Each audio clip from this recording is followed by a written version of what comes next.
Hi friends, welcome to our channel. இன்னைக்கு நம்ம கத்திரிக்காய் தக்காளி வச்சு சுலபமா செய்யக்கூடிய கிரேவி ரெசிபி எப்படி பண்றது இந்த வீடியோல பார்க்கலாம். இந்த கிரேவி பாத்தீங்கன்னா ஒயிட் ரைஸ், சப்பாத்தி, தோசை எல்லாத்துக்குமே சூப்பரா இருக்கும். இதுக்கு ஒரு மசாலா ரெடி பண்ணிக்கலாம். கடாய் ஹீட் பண்ணிட்டு 1 டீஸ்பூன் அளவுக்கு மிளகு, இது கூட 1 டேபிள் ஸ்பூன் அளவுக்கு சோம்பு சேர்த்துக்கோங்க. 1 டீஸ்பூன் அளவுக்கு ஜீரகம் சேர்த்திருக்கேன். வாசனைக்காக ஒரு சின்ன துண்டு பட்டை, ஒரு அன்னாச்சி பூ, இது கூட 4 பீஸ் கிராம்பு சேர்த்துட்டு இது எல்லாமே நல்லா வாசனை வர வரைக்கும் வறுத்துடலாம். நல்லா வறுபட்டதுக்கு அப்புறமா ஆற வச்சு மிக்ஸி ஜாரில் சேர்த்துக்கோங்க.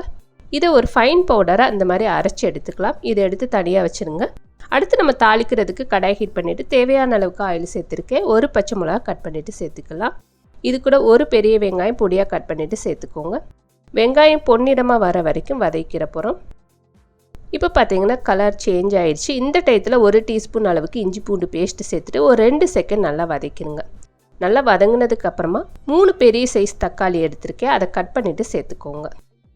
இது கூட நல்ல பிஞ்சான கத்திரிக்காயை ஒரு 1/4 கிலோ அளவுக்கு எடுத்துக்கோங்க. இது ரெண்டையும் சேர்த்துட்டு நல்லா சுருளை வதக்கிற போகிறோம். இது ரெண்டையும் மூடி போட்டு ஹை ஃப்ளேமில் ஒரு 5 நிமிஷம் வேக வச்சுருங்க. இந்த மாதிரி தண்ணி பிரிஞ்சு வரும். இந்த டயத்தில் இன்னும் கொஞ்சம் மசாலா நம்ம சேர்த்துக்கிற போகிறோம்.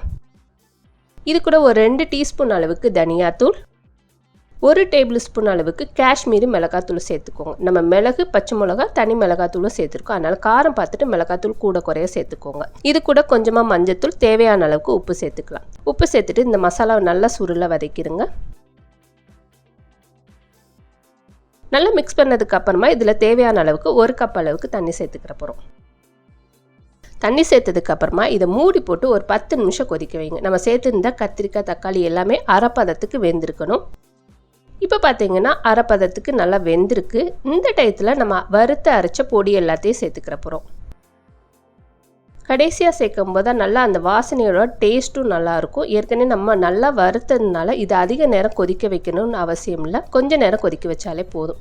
இதில் கொஞ்சம் கொத்தமல்லி சேர்த்துட்டு நல்லா மிக்ஸ் பண்ணிவிட்டு ஒரு 5 நிமிஷம் கொதிக்க வச்சுருங்க. இப்போ பார்த்தீங்கன்னா நல்லா எண்ணெய் பிரிஞ்சு வந்திருக்கு. இந்த அளவுக்கு கொதிக்க வச்சு எடுத்துக்கோங்க. நல்ல டேஸ்டியான ஒரு சைடிஷ் ரெடி ஆயிடுச்சு. ஒயிட் ரைஸ் அதே போல் வெரைட்டி ரைஸ்க்குமே இந்த ரெசிபி நல்லா சூட்டபிள் ஆகும். இந்த வீடியோ உங்களுக்கு பிடிச்சிருந்துச்சுன்னா லைக் பண்ணுங்கள், ஷேர் பண்ணுங்கள், மறக்காமல் நம்மளோட சேனலுக்கு சப்ஸ்கிரைப் பண்ணுங்கள். தேங்க்யூ.